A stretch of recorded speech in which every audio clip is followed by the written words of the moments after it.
한시라도 빨리 한국을 배워와야 한다니까요. 그래야 영국이 바뀝니다.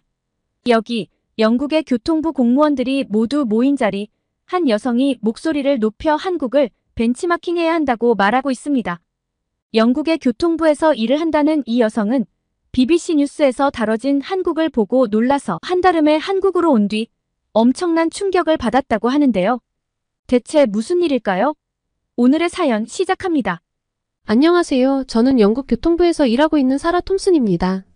얼마 전 우연히 뉴스에서 다뤄진 한국을 보고 직접 확인하기 위해 한국에 다녀왔고 지금은 한국 덕분에 굉장히 바쁜 나날을 보내고 있는데요.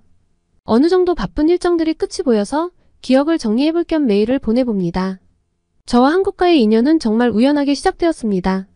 지난 봄 평소와 다름없는 월요일 저녁을 보내고 있었죠. 지루한 회의와 끝없는 서류 작업으로 피곤해진 채 집에 돌아와 TV를 켰고 아무 생각 없이 채널을 돌리다 BBC 뉴스에서 멈췄어요. 아주 흥미로운 장면을 봤거든요. 서울의 밤거리를 달리고 있는 버스였는데 뭔가 달랐어요. 자, 이제 한국으로 안내해드리겠습니다. 최근 몇 달간 서울의 통근자들이 세계 최초의 무인 야간 버스를 타고 있죠. 도심의 자율대중교통은 거의 전례가 없지만 모든 것이 잘 해결되고 있습니다. 리포터의 말에 저는 귀를 쫑긋 세웠어요. 무인 야간 버스라고요? 그것도 세계 최초로. 저도 모르게 TV 앞으로 바짝 다가갔죠. 화면에는 서울의 한밤중 거리를 달리는 버스의 모습이 보였어요. 놀랍게도 운전석에 앉아있는 운전기사가 핸들에 손을 대지 않고 있었어요. 버스는 마치 보이지 않는 손에 의해 조종되는 것처럼 부드럽게 움직이고 있었죠. 서울의 자율주행 버스는 세계 최초로 주요 도시를 통해 대중교통을 이용할 수 있는 무인 버스 중 하나입니다. 리포터의 설명이 이어졌어요. 제 머릿속은 온통 질문으로 가득 찼죠. 어떻게 이런 게 가능할까? 안전은 괜찮을까? 왜 우리는 이런 걸 시도해보지 않았을까? 이게 바로 한국의 야간 버스입니다. 안전벨트를 착용해야 하고 기술적으로 무슨 일이 생길 경우를 대비해서 운전자가 운전대를 잡고 앉아 있습니다. 하지만 그가 운전대를 잡아야 하는 순간이 몇 번 있었던 것은 아닙니다. 아, 그래도 안전요원이 타고 있구나. 하지만 그가 거의 개입할 일이 없다니 정말 놀라웠어요. 버스를 만드는 사람들은 이것이 서울의 운송 문제에 대한 완벽한 해결책이라고 말합니다. 특히 밤에 버스를 운전하려는 사람들이 적기 때문에 버스를 운행하는 데 있어 야간 운전자 없이 운행될 수 있도록 하는 것이 목표입니다. 그 순간 저는 우리 런던의 상황이 떠올랐어요. 밤늦게 일하는 사람들, 야간 근무자들이 겪는 교통 불편, 그리고 끊임없는 대중교통 파업으로 인한 시민들의 고통.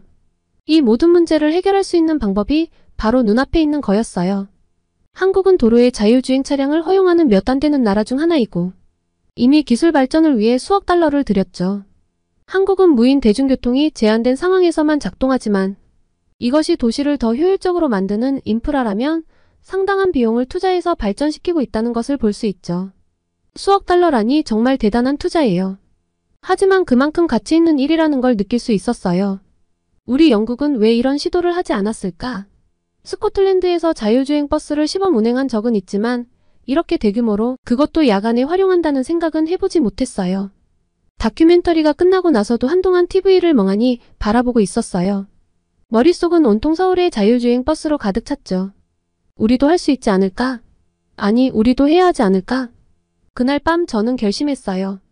반드시 이 기술을 직접 보고 배워와야겠다고. 다음날 아침, 저는 가장 먼저 사무실에 출근해 동료들에게 이 놀라운 소식을 전했어요. 그리고 한국 방문을 제안했죠.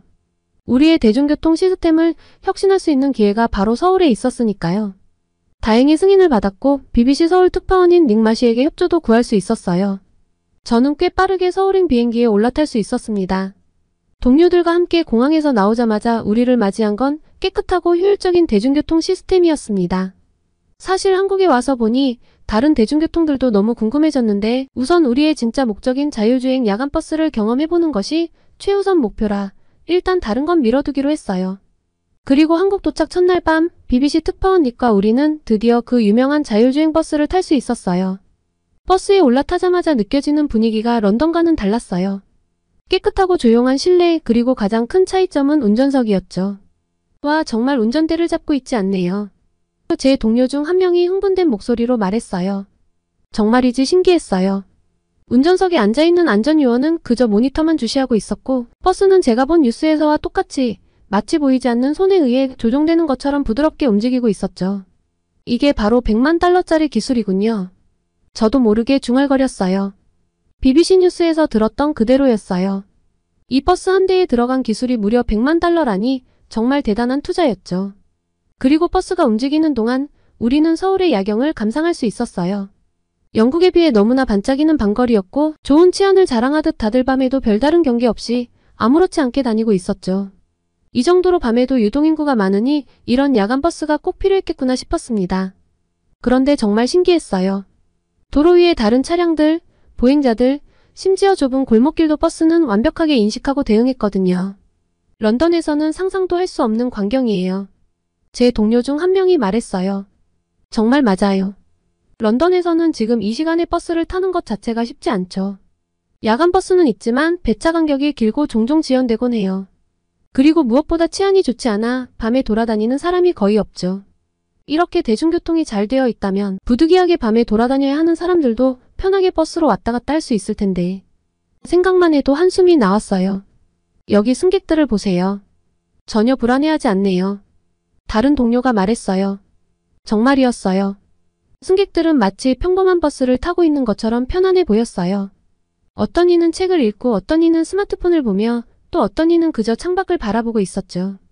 놀라운 이 광경을 어떻게 이렇게 만들어냈는지 담당자와 이야기를 해보고 싶었습니다. 닉의 도움을 받아 서울시의 교통정책과 담당자분을 만나러 갔는데요. 과장님은 너무나 친절하고 반갑게 우리를 맞아주셨죠. 자율주행 버스 도입이 쉽지만은 않았을 것 같아요? 제가 물었어요. 어떤 어려움이 있었나요? 과장님은 미소를 지으며 대답하셨어요. 물론 많은 어려움이 있었죠. 초기에는 안전에 대한 우려가 컸어요. 시민들도 처음에는 불안해했고요. 법적인 문제도 있었습니다. 그런 문제들을 어떻게 해결하셨어요? 제 동료가 궁금해했어요. 우선 철저한 테스트였죠.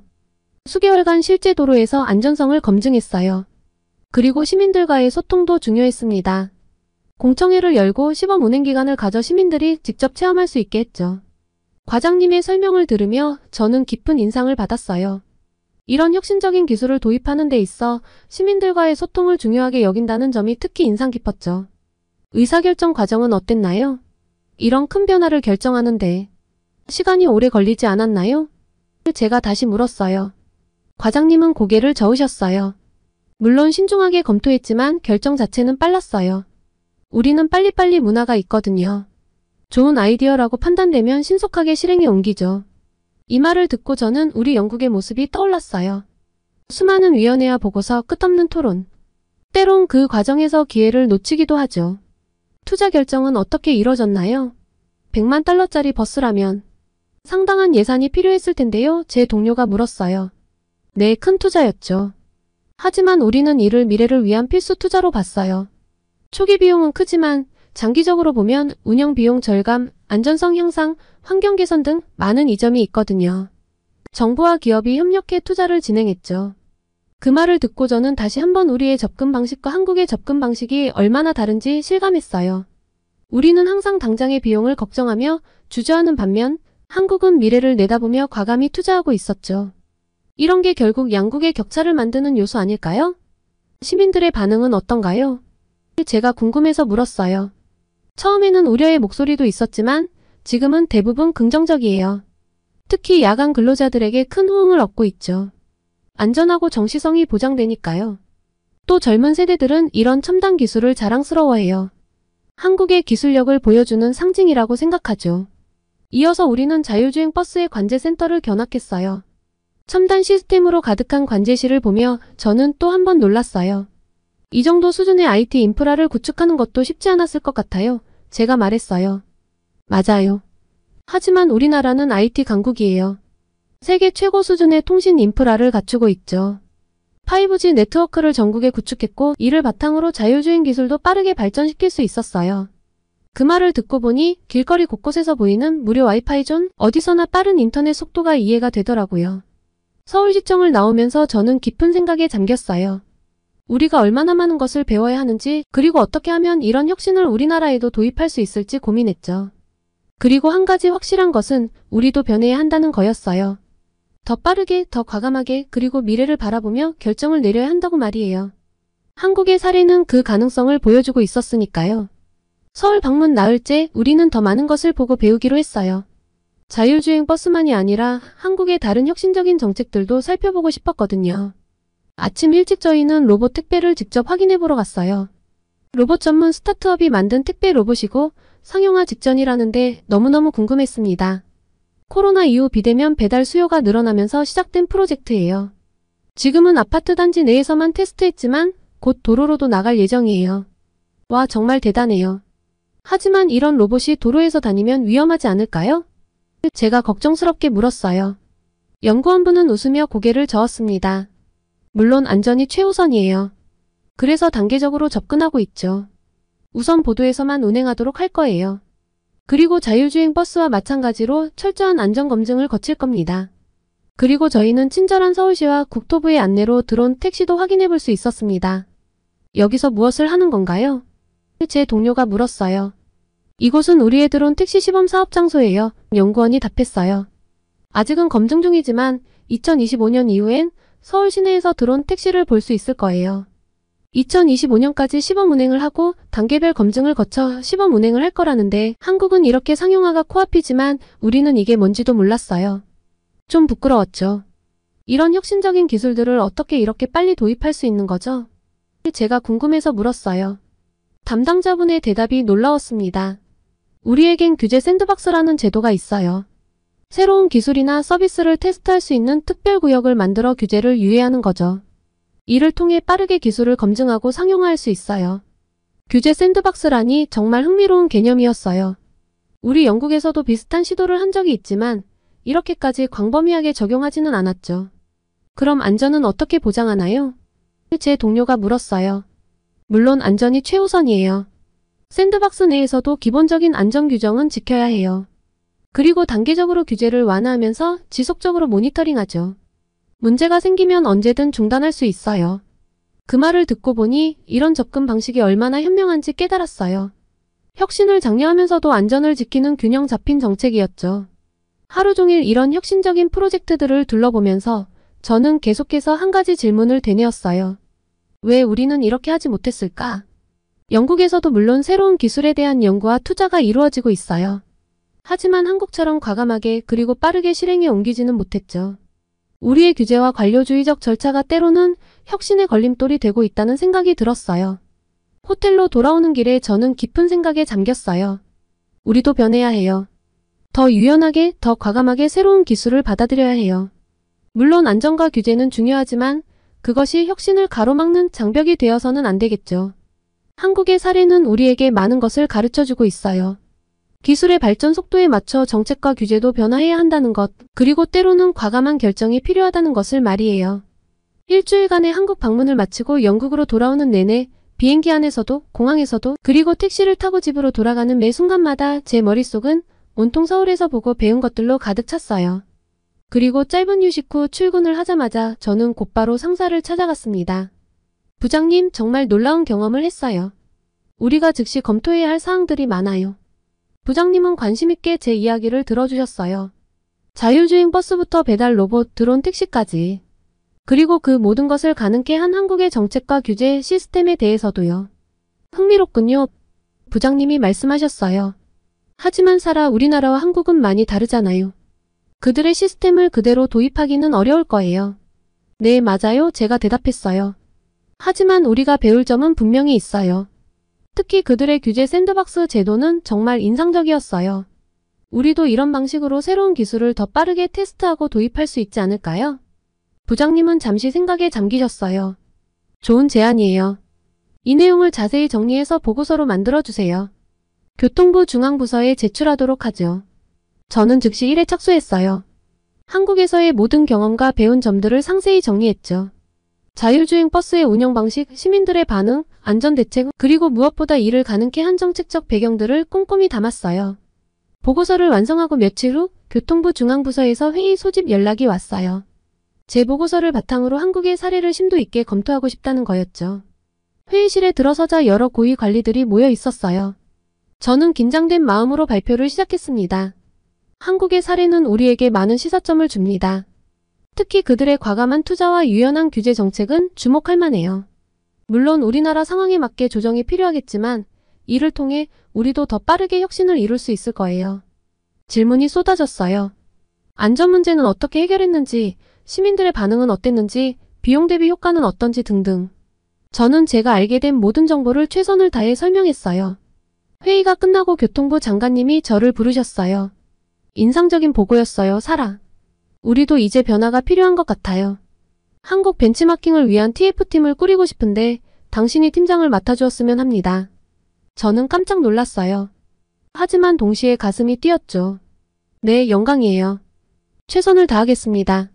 그렇게 우리의 새로운 프로젝트가 시작되었어요. 한국의 정책과 기술을 참고해 영국 실정에 맞는 자율주행 대중교통 도입 로드맵을 만들기 시작했죠. 물론 쉽지 않은 과정이에요. 하지만 우리도 할 수 있다는 믿음이 생겼어요. 한국이 잘 해내고 있으니 우리는 그 뒤만 잘 따라가면 되는 거잖아요. 따라갈 것이 한두 가지가 아닙니다. 오염된 공기가 가득한 런던 지하철, 비싼 대중교통 이용 요금 등등 앞으로도 한국을 잘 벤치마킹해서 개선해야 할 요소가 영국에 가득하죠. 덕분에 앞으로도 한국을 가볼 일이 좀 많아질 것 같아요. 다음번 한국 방문은 좀 여유 있게 가서 관광도 즐겨보고 싶은데 가능할까 모르겠네요. 다음번에 또 한국을 방문하게 되면 소식 전하겠습니다. 모두 건강한 여름 보내세요. 한국인들 때문에 우리 위대한 일본 조상들이 강간범, 침략범으로 욕먹고 있는데 지금 내 입에서 한국에 갈 거라는 소리가 나와. 아빠, 그게 무슨 말도 안 되는 소리예요. 그만 좀 해요. 여기 아버지와 싸우고 있는 한 일본 소녀가 있습니다. 싸우는 이유가 딸이 다니는 학교의 수학여행지 때문이라고 합니다. 언뜻 보기에는 이해가 가지 않는 상황인데요. 대체 무슨 일일까요? 두 번째 사연 시작합니다. 안녕하세요. 저는 일본에 살고 있는 고등학생 미사키라고 합니다. 지금 일본에 엄청난 한류바람이 불고 있는 것 아시죠? 저와 제 친구들도 다를 바 없답니다. 저와 친구들은 학교에서 매일같이 한국 드라마 감상을 나누고 또 K-팝 아이돌 소식도 공유하며 대학교에 진학하면 한국으로 꼭 놀러가 보고 싶다는 소망을 나누고 있는데요. 특히 제가 살고 있는 구마모토는 일본 지역들 중에서도 시골이라서 한국 드라마에 나오는 반짝반짝한 도시를 보면 항상 부러움에 휩싸이곤 합니다. 제일 부러운 건 가족 휴가로 같이 한국으로 놀러가는 친구들입니다. 저와 같은 반 친구 사화짱은 우리 반에서 유일하게 한국을 다녀온 친구인데요. 얼마나 자랑을 하는지 질투도 내심 났습니다. 아버지가 송가인이라는 유명한 트로트 가수 팬이라서 아버지 주도하에 한국 여행을 갔다 왔다는데 아빠가 송가인 씨 콘서트를 보는 사이 엄마와 자기는 쇼핑을 했고 드라마에서만 보던 한국의 예쁜 카페도 가고 닭갈비도 먹어보았다며 어찌나 자랑을 하던지요. 이렇게 여행을 가는 건 우리 집은 꿈도 못 꾸거든요. 저희 집 경제 사정 때문이냐고요?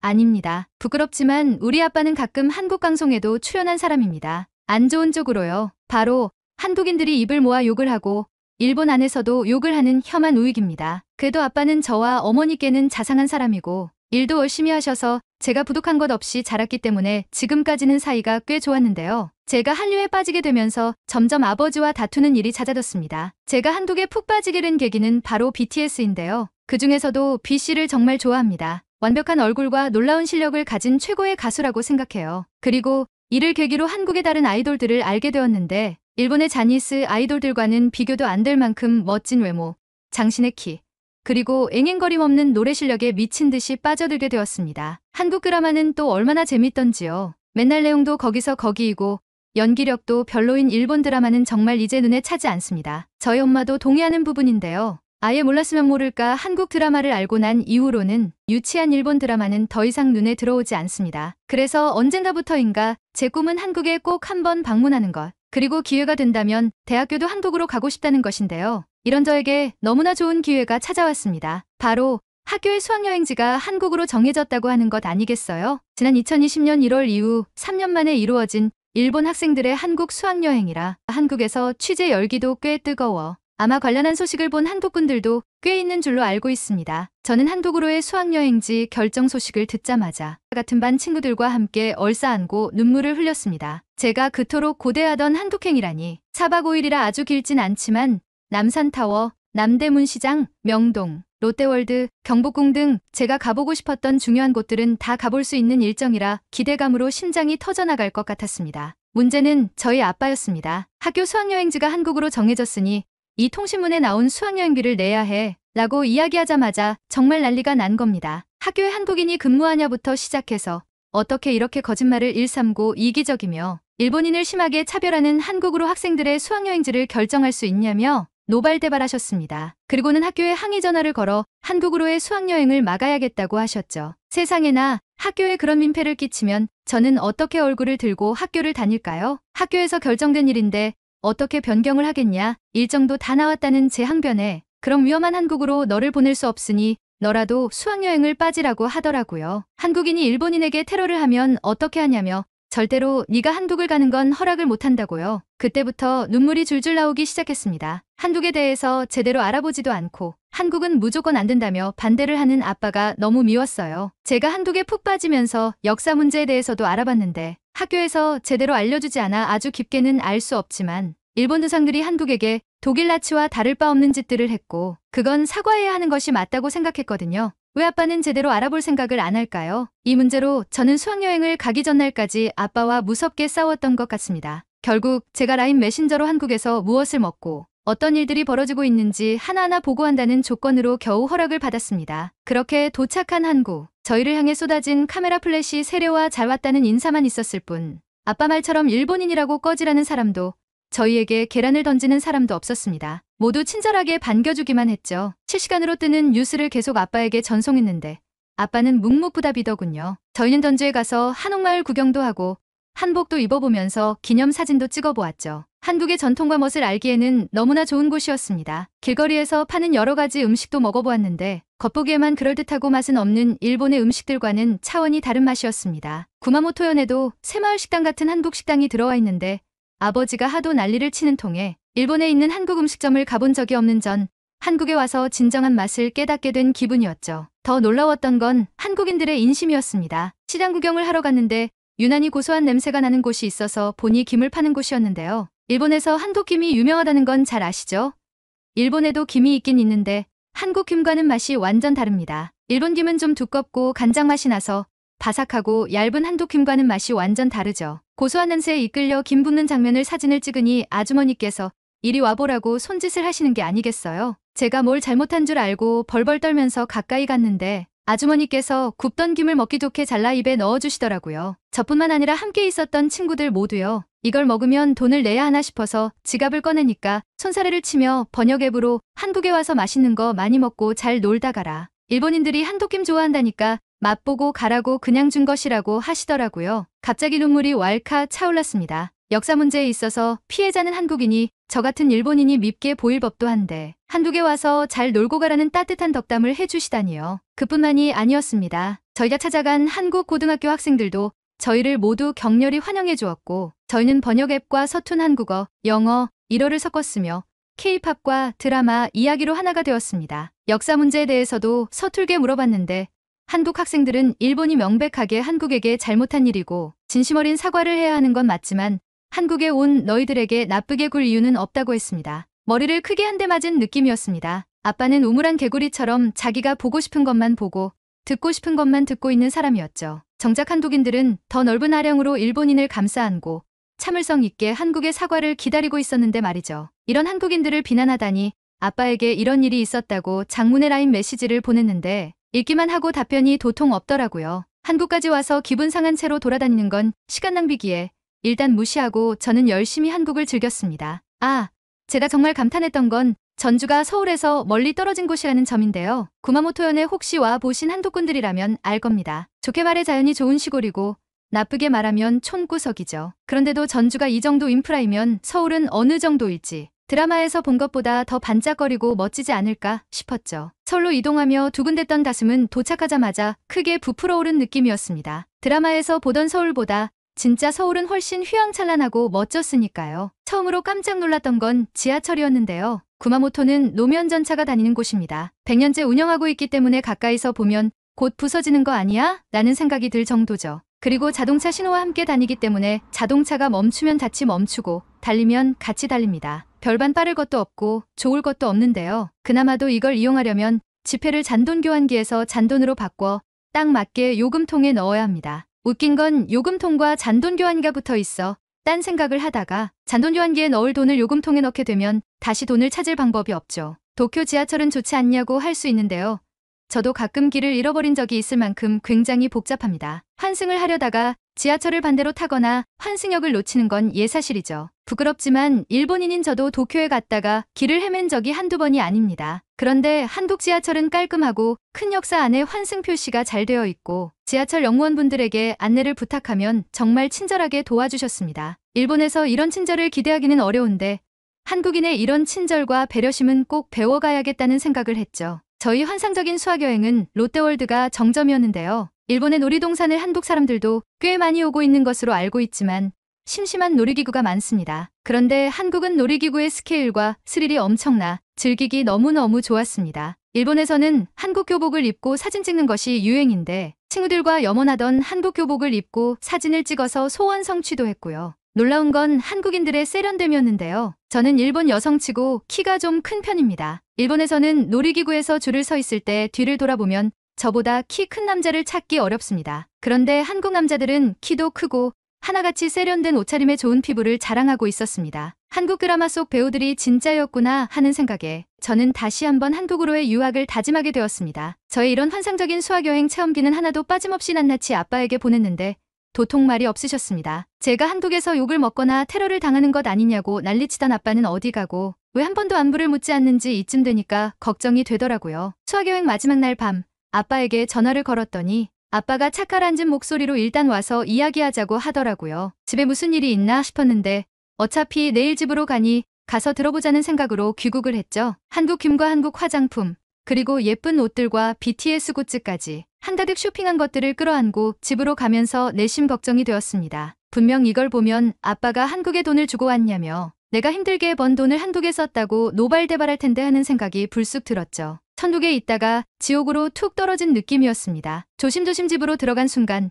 저는 화들짝 놀랐는데요. 아빠가 거실에서 저를 기다리고 있었기 때문입니다. 아빠의 첫 마디는 재미있었니? 였죠. 거짓말을 할까 하다가 정말 재미있고 행복했던 것은 사실인지라 네, 재미있었어요. 하고 후다닥 방으로 들어가려는데 저를 불러 세우시더라고요. 아빠와 마주보고 가만히 거실에 앉아있자니 너무 불편했습니다. 이윽고 아빠가 말을 꺼냈는데 저는 기절하는 줄 알았습니다. 미안하다 미사키. 아빠 때문에 부끄러운 적 많았지? 라고 하시는 게 아니겠어요? 내가 뭔가 단단히 잘못 들은 것 같아서 아빠를 멀뚱멀뚱 쳐다보고 있었는데 아빠는 제가 보내준 한국 여행기를 실시간으로 전해 들으며 처음에는 믿지 않으셨다고 합니다. 자기가 좋아하는 연예인 나라니까 욕먹이기 싫어서 거짓말을 하는구나 싶으셨다는데요. 계속해서 쏟아지는 사진과 조작이 불가능한 동영상들을 보며 한국인이 왜 이렇게 친절하게 아량을 베풀지?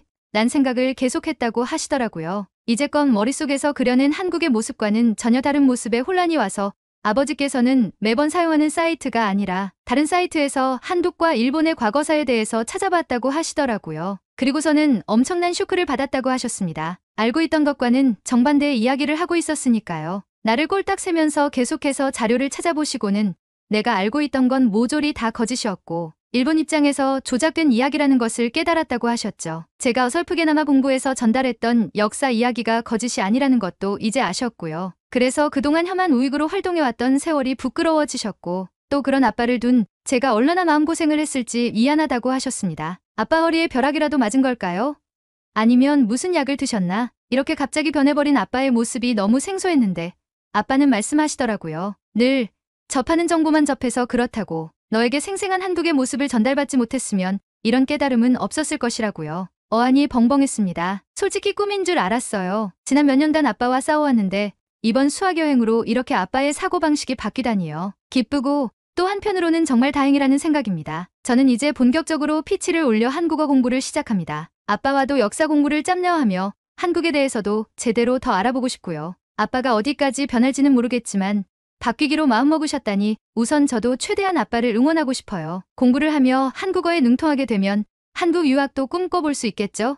제 꿈은 한국 유학을 가서 한국에서 살아보는 건데요. 한국분들이 저를 반기실지 모르겠지만 제가 나중에 한국에 가게 되었을 때 한국분들이 저를 많이 반겨주셨으면 하는 바람입니다. 용기를 낸 만큼 많이 응원해주시면 정말 감사하겠습니다. 오늘은 영국 BBC 뉴스에 보도된 한국을 보고 충격을 받아 한국을 방문하고 한국의 놀라운 기술력과 행정에 자극을 받아 영국을 혁신시키고자 하는 영국 공무원의 이야기, 그리고 극우혐한 아빠를 둔 일본 여고생의 한국 여행 감상과 그 뒷이야기, 이렇게 두 가지 이야기를 전달해드렸습니다. 오늘의 사연이 마음에 드셨다면 구독과 좋아요를 눌러주세요. 여러분의 구독과 좋아요는 계속해서 좋은 사연을 소개할 수 있는 힘이 됩니다. 이상 감동저장소였습니다.